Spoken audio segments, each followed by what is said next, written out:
tem cura, Zaidan, mudando, como diria Milton Neves, de pato para ganso, o que não tem cura é a ostentação. É o tamanho das cortes brasileiras e a vontade insaciável que elas têm de demonstrar tamanho mesmo, peso, força, estrutura e pompa, principalmente pompa. Tirando a parte de conteúdo, a gente fala de conteúdo também, mas tirando a parte de conteúdo que teve na posse de Alexandre de Moraes na presidência do TSE, e que do reforço do sistema eleitoral, das urnas eletrônicas, da presença do PIB político do Brasil, todo ali, a pergunta que eu me faço é, precisava daquilo tudo? É necessário, na posse de um presidente de um tribunal, que muitas vezes se questiona se é necessário ter justiça eleitoral, né? Ter justiça eleitoral, aliás, o Brasil é um dos países que tem, não são tantos países que têm um sistema de justiça específico para o sistema eleitoral. A pompa gigantesca, e aí a pompa não vem de graça, a pompa vem com um gasto gigantesco para a manutenção disso tudo. Eu acho que tudo das castas da justiça brasileira, seja da justiça comum como da justiça eleitoral, e passa até pela justiça esportiva, que é um grão de areia perto disso tudo, todos gostam de ter casas, mansões, palácios. E os eventos também são marca de quem comanda essas casas, Aidan. Assim, a gente até falava ontem, né? Dessa inversão de coisas básicas, né? O ministro de um tribunal, seja do Tribunal Superior Eleitoral, seja até da principal corte do Supremo, ele é alguém que recebeu do povo uma atribuição. Ele está autorizado pelo povo a cumprir determinado papel previsto pela Constituição. E ele deve limitar-se àquilo que a Constituição diz. Até dizíamos aqui, não importa se o Moraes gosta do Bolsonaro, se ele detesta o Bolsonaro, se ele gosta do Lula, se ele detesta o Lula. Isso é indiferente. Isso aí ele vai lá como cidadão e eleitor no dia 2 de outubro e vota. No final de outubro ele vai lá, vota de novo. Aí é o Alexandre de Moraes com o Alexandre de Moraes. Agora, ele, como presidente do TSE ou no Supremo, ele tem de se limitar ao cumprimento da atribuição que a Constituição dá a ele e aos seus pares. Ele não pode ficar aquém, não pode se omitir, mas ele não pode ir além. Ele não é um rei julgador. Ele não é um rei julgador.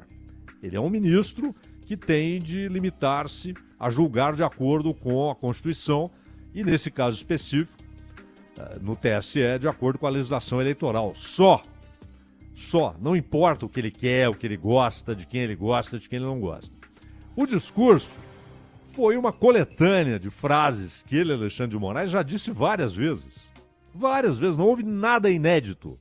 Nada, zero. Mas uma parte da imprensa resolveu fazer daquilo um grande espetáculo, não é? E passou a tratar o discurso do Alexandre de Moraes como sendo uma peça histórica. Pelo amor de Deus. É um discurso pobre, um discurso comum, repleto, aliás, de lugares comuns. E ali não há novidade, porque ele já disse tudo aquilo várias vezes. Várias vezes. Agora, o ambiente que eles criam, e ele queria esse ambiente, eu até dizia aqui que na posse da Rosa Weber, lá no TSE, só foi o Sarney, não é? O Sarney gosta de um converscote. Não foi mais ninguém. E ninguém. Eu digo de ex-presidentes e tal, ninguém. E agora foi todo mundo e tal. E até quem não foi presidente, candidato, Ciro Gomes estava lá. E 2.000 pessoas, transmissão pela televisão. Quando é, na verdade, uma coisa banal, rotineira. Toda hora eles estão trocando a guarda ali, sai um, entra outro, sai outro, entra um. Não há nenhuma novidade. Ah, mas ele vai presidir. Não, ele vai aplicar a lei. A lei não foi escrita por ele, nem deve. A lei é feita pelo Congresso Nacional, é quem tem da sociedade autorização para fazer leis. Há regulamentações, regimentos que são dos próprios integrantes do TSE, mas os julgamentos se dão de acordo com a lei. O que é crime? A lei diz o que é crime. Qual a punição para esse crime? A lei diz qual a punição para aquele crime. Já basta o que Alexandre de Moraes e seus companheiros fazem no Supremo. Eu acho até interessante como muita gente que tem a obrigação de dizer assim, o que estão fazendo com o Partido da Causa Operária é ditatorial, é inconstitucional, é censura prévia e a Constituição expressamente proíbe a censura. A censura prévia foi aplicada a um partido político. E ninguém fala nada. Por quê? Porque o Alexandre de Moraes não gosta do Bolsonaro. Então, partidos que deveriam defender o Partido da Causa Operária preferem bater palminhas para o Alexandre de Moraes porque não gosta do Bolsonaro. Não é? Mas não interessa se ele gosta, se ele não gosta, se ele odeia o Lula, se ele ama o Lula, se ele detesta o Bolsonaro, se ele no fundo gosta do Bolsonaro. Ontem eles disseram alguma coisa engraçada um pro outro, ambos sorriram e tal. Não importa nada disso. O Fachin, que saiu ontem, de quem ele gosta, de quem ele não gosta, é indiferente. São papéis impessoais. O sujeito não pode transferir para a sua função pública o que ele quer, o que ele gosta, o que ele pensa.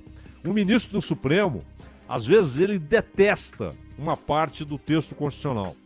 Ele acha ruim, ele é contra. Mas ao julgar, ele tem de ter como único parâmetro o texto que ele detesta e não o que ele pensa. Porque ninguém pagou, ninguém paga, ninguém deu ao ministro do Supremo o direito de fazer o que ele pensa, o que ele quer. Mas o dever de defender a Constituição. E lá no TSE é a mesma coisa. É o dever de defender a lei, de julgar de acordo com a lei. Agora, eles transformam. Primeiro, aquele prédio não deveria existir, né? É um absurdo, aquele troço caríssimo, gigantesco, exato, gigantesco, imenso, caro. Pra quê? É ostentação de poder. Olha onde chegamos, olha o nosso palácio. Isso se reproduz. Qualquer cidade aí tá lá o prefeito no seu palácio, a Câmara tem um palácio onde se reúne, todos ganhando bem. É um negócio impressionante. Eu fico imaginando quantas vezes aquele auditório, Zaidan, recebeu público para ocupar todas as cadeiras, tirando na totalização de votos ou na coletiva logo depois do fim do fechamento das urnas, né? E com isso não é, porque só tem imprensa quando vai, e a imprensa não é o suficiente para lotar aquele lugar, né? Começa por uma coisa simples. Pra que aquilo? É o pensamento de corte, né? Nós somos a corte. E lá dentro o comportamento é de corte. Eu não sei como algumas pessoas têm estômago para ficarem ao lado de certas outras, sabe? Sinceramente, não dá. Não dá. Não dá pra ficar ali como se estivesse tudo bem, não é? Uhum. Mas é o comportamento de corte, do andar de cima, do intramuros. Aqui está o poder. Agora, o que todo mundo espera do Alexandre de Moraes, e claro, como foi um discurso filistino, os filistinos amaram, né? Então, você vê o Noblar escrevendo loas ao discurso e tal.